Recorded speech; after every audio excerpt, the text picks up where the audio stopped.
Good morning everyone. आशा करी तोमरा सबाई भालो आछो। महुआर नतून आरेकटी भिडियोते तोमादेर सबाइके जानाई अनेक वेलकाम। आज के मंगलबार और एखन बाजे सकाल 8टा और एखन थेके आमी आमार भिडियोटा शुरू करछि। प्राय 2 सप्ताह पर आबारो तोमादेर साथे आमी ब्लग शेयर करछि। एर माझखाने अनेक असुविधा माने अनेक नाना रकम परिस्थितिर मध्य दिए गेछि, सेई जोन्नो तोमादेर साथे ब्लग शेयर करा हयनि। ताई हठात् करे किभाबे ब्लग शुरू करब, कि बोलबो कि ना करब किछुई बुझे उठते पारछिलाम ना। जाई होक आबार सबकिछु मैनेज करे तोमादेर साथे ब्लगे फेरा। तो सकालबेला उठे तो डोडो स्कूल चले गेছে, তারপর আমি এখানে একটু চা বসিয়ে দিলাম। আর এই বাদামগুলো দোকান থেকে আনা হয়েছিল, এখন তো বৃষ্টির জন্য নষ্ট হয়ে যায়, তাই আমি এর আগেও বলেছি হালকা একটুখানি কড়াইয়ে গরম করে রেখে দিলে আর জিনিসটা নষ্ট হয় না। আর এখানে আমার চা হয়ে গেছে, এখন আগে একটু চাটা খেয়ে নেব, নিয়ে বাদবাকি কাজ সারবো। এখনও শরীর যে খুব পুরোপুরিভাবে আমি সুস্থ হয়েছি তা নয়, হ্যাঁ আগের থেকে অনেকটাই ভালো আছি, তবু এখন না আগের মতন ওরকম একভাবে টানা কাজ করতে পারি না। একটু বসে তারপরে একটু জিরিয়ে কাজ করি।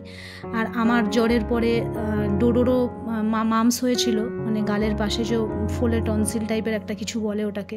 তারপর অজয়েরও জ্বর। অজয় এখন একটু আগের থাকতে ভালো আছে। তো সত্যি কথা বলতে ফ্যামিলিতে সবারই একটার পর একটা লেগে আছে।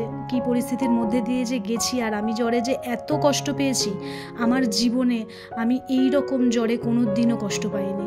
পুরো আধমরা অবস্থায় আমি ঘরে পড়েছিলাম। তারপর তো মা আমাকে নিয়ে গেছিলো, আমি মায়ের কাছে গিয়ে ওখানে সুস্থ হয়ে তারপরে আবার বাড়ি ফিরে এসেছি। এর মাঝখানে আরও অনেক কিছু ঘটে গেছে, সেগুলো আস্তে আস্তে সব কিছুই তোমাদের সাথে শেয়ার করব।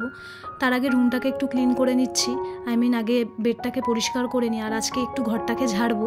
আমি তো মাঝে মধ্যেই ঘর ঝাড়ি 2-3 দিন অন্তর অন্তর, তাই খুব একটা ঝুল আমার ঘরে পড়ে না।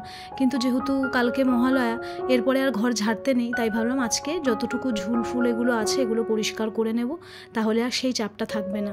আসলে জ্বরটা হয়ে না আমার সমস্ত কিছু একদম তালগোল পাকিয়ে গেছে, এরকম আমার কোনো বছর হয় না।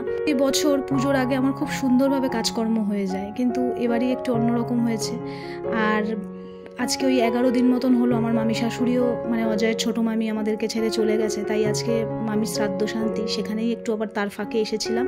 তারপর আবারও বাড়ি এসে স্নান করে, যেহেতু মঙ্গলবার, পুজোটাকে সেরে নিলাম। মঙ্গলবার আমার পুজো করতে অনেকটাই সময় লাগে, যেরকম বৃহস্পতিবারে সেই রকম আমার মঙ্গলবারে পুজো করতে অনেকটা সময় লাগে। দেখতেই পাচ্ছ অনেক ফুল মালা সব কিছু দিয়ে ঠাকুরকে পুজো করি।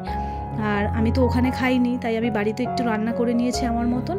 তারপরে বিকেলবেলা চলে এসেছিলাম পার্লারে, আমার বোন যেখানে থাকে সেখানে একটা পার্লারে নতুন ওপেনিং হয়েছে, খুব ভালো, ওখানে হেয়ার কাট করছে, তাই সেখানে মাকে নিয়ে চলে এসেছিলাম। প্রায় 2 বছর পর হেয়ার কাট করলাম, একদম পুরো হেয়ার ড্যামেজ হয়ে গেছিলো, ওখান থেকেও বলছিল, তাই হেয়ার কাটটা করেও আমার ভীষণ ভালো লাগছিল। আর ওদিকে মাও হেয়ার কাট করছে।